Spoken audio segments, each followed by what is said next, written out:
The imperfect with the perfect.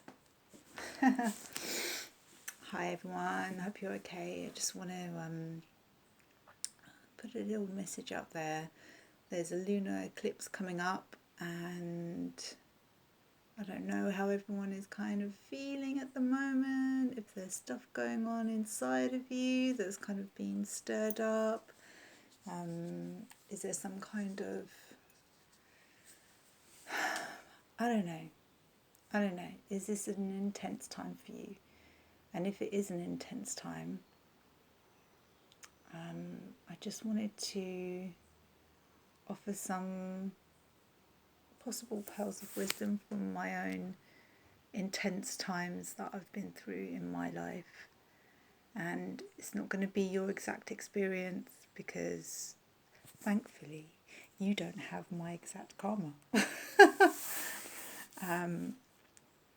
Yeah, I've had an intense life this lifetime, and I don't want to go into the reasons why, but I do want to kind of talk about healing and what that is and what that means. And I think, there are some pretty ideas that float around in memes and stuff about life and about truth and about spirit. And when I say pretty, there's a really pertinent verse in the Bhagavad Gita, and it talks about the charm of being aroused and enchanted by pretty verses and pretty words, and how that is simply just an illusion. Like, just because it makes you feel nice doesn't mean that it is truth, and that is it's a thing that's hitting home. I've been thinking about a lot of things this morning, and that's another key to healing, is actually cleaning up and tidying up around you. It actually cleans up inside of you as well. It gives you time, it gives you space to see the things inside of you. It's a very important thing to do, is to clean and tidy up around you in your space, and honour the space that you live in, but honour yourself as well, because you're giving yourself time to be clean in here as well as outside. It sorts out your thoughts in your head. Anyway, one thing that I was thinking whilst I was cleaning is, there are a lot of people that talk about conspiracy theories and how we're lied to and all this kind of stuff. And it's quite, I don't know, like, people feel like, I don't know, like, people, what am I trying to say? Conspiracy theories are like a new age kind of modern current thing that we speak about, right? But my point is that this twisting of the mind, it's called mind control, right? This twisting of the mind is something that has been going on for a very, very long time, like centuries. Like, I'm talking about minimum 5,000 centuries this has been going on, and that correlates with the demise of the sacred feminine as well. By the way, there's a huge thing that correlates with mind, messing with the mind, because actually the feminine is the mind, and the masculine, in order to understand it, it twisted the mind.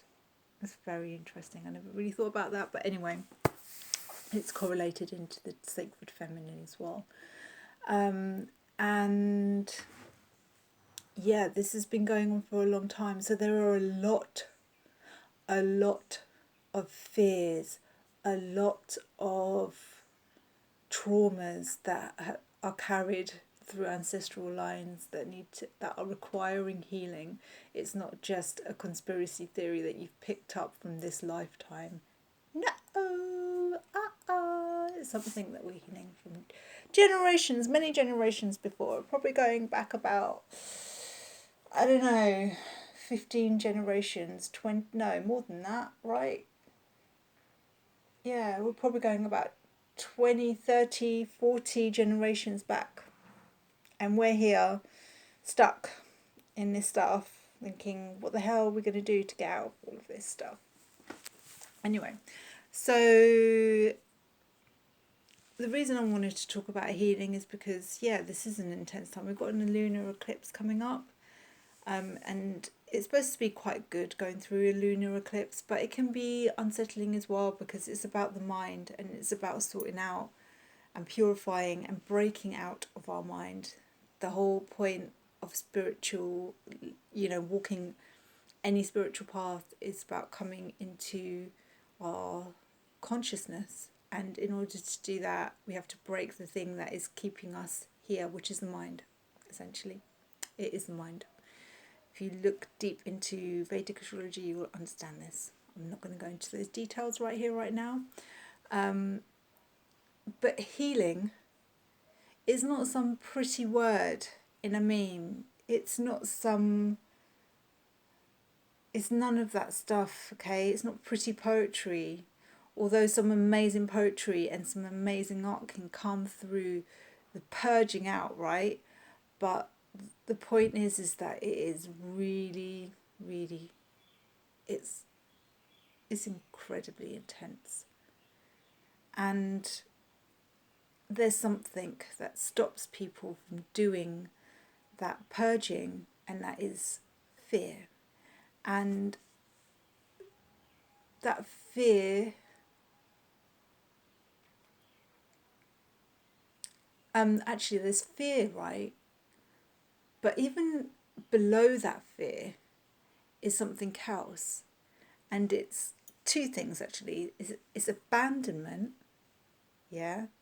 But abandonment is about being left alone, right? So it's like this feeling of being alone. But actually, healing requires you to just be with you. So in order to heal, we have to go to that space of abandonment and neglect and loneliness and quiet and isolation. Yeah? And that is what is truly, and it feels so contradictory. And I was thinking about this in terms of astrology, and there's kind of like a wheel in astrology. I don't study wheels because that's a very Western approach, and there's nothing wrong with that. It's just the way that I've learnt it through Vedic astrology has been through a rectangle. And that rectangle is split up into 12 sections. And those are called the 12 houses. Yeah. So from those 12 houses, you get a map also of where the zodiacs sit naturally. And of course, they move according to the time that you were born, the place that you were born, and the date that you were born. But those houses remain in the same spaces because those houses represent specific areas of you, of the universe, of just how things are ordered. And what's interesting is that the house of healing is the 6th house. And it's quite a tough place. It's also like the house of the enemies. But the point is, it's a house of healing, right? So people that have a lot of planets, or like there's a significant placement of something in the 6th house, often they become healers. Yeah, or there's something that needs to be healed, or there's a healing element that comes into their life. But interestingly enough, opposite the 6th house, so 7 houses away from itself. So you count the 6th house into that. So 6, 7, 8, 9, 10, 11, 12. Get 7. So the 7th house away from itself, which means opposite to it, is the 12th house. And the 12th house is the house of the unseen. It's the house of dreams. It's the house of death, like transformation death. And it's the house of isolation. It's the house of coming into oneself. You cannot heal, therefore, the self. You cannot heal others without really truly going into this isolated part of yourself.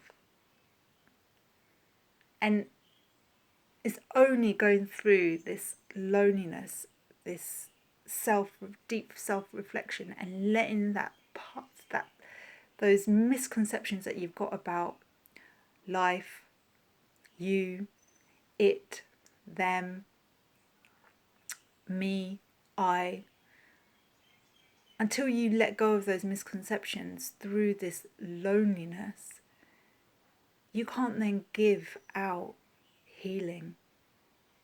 You can't give out those words. You won't find those things that are required to be gifted. Yeah?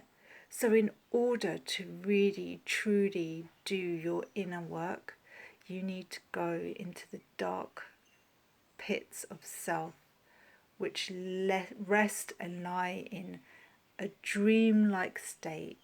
It's not static material stuff. This is not static material stuff. This is stuff which is way more fluid than that. The 12th house is linked to the last zodiac sign, which is Pisces. Yeah, Pisces are the 2 fishes swimming in the water.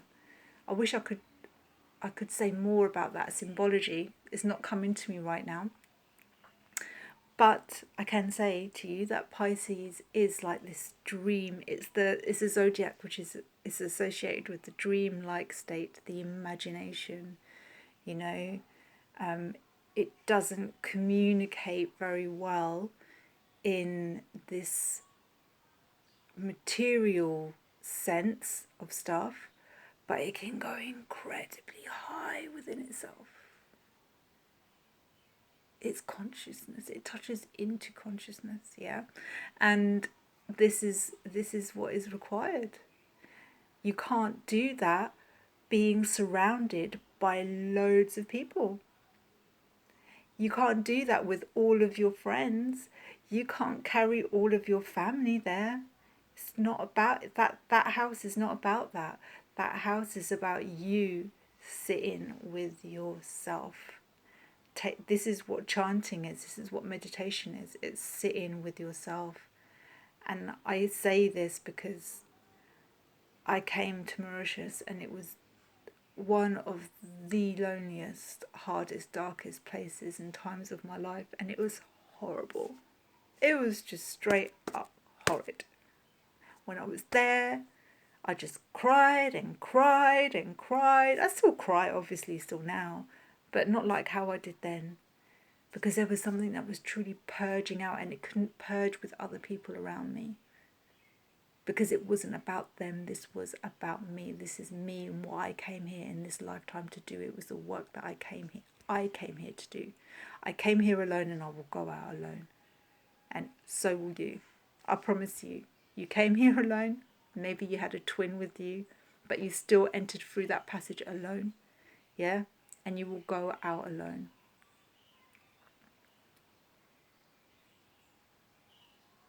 That walk is for you alone. And we need to learn to master that. And we cannot master it when we got all the external noise around us. We cannot do that. I think that's it. That's all I have to say about this subject right now. I hope that helps. whilst you're going through this stuff. It doesn't really, because it's still hard.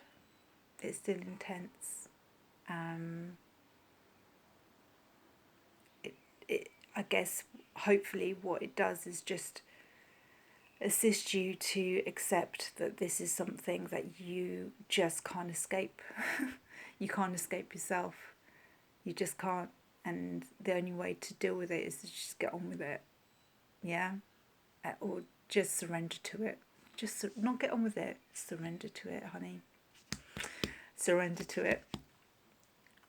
The less resistant you are to it,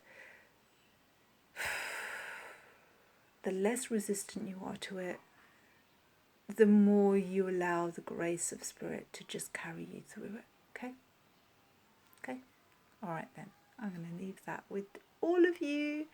May you all be good and inspired just to carry yourself through this time, and you are deeply loved. I'm not going to be superficial and say you're deeply loved by me, because I don't know you necessarily in that deep, intimate way that maybe you expect or want to hear right now. But I do care about you, which is why I'm putting this message out, okay? I do care. I do give a shit.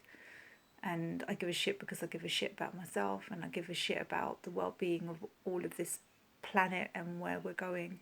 And it does matter. It does matter. We all matter, you know. And in that sense, yeah, I do love. I do deeply care, and I do love. Okay. So yeah, just know that you are deeply, deeply loved.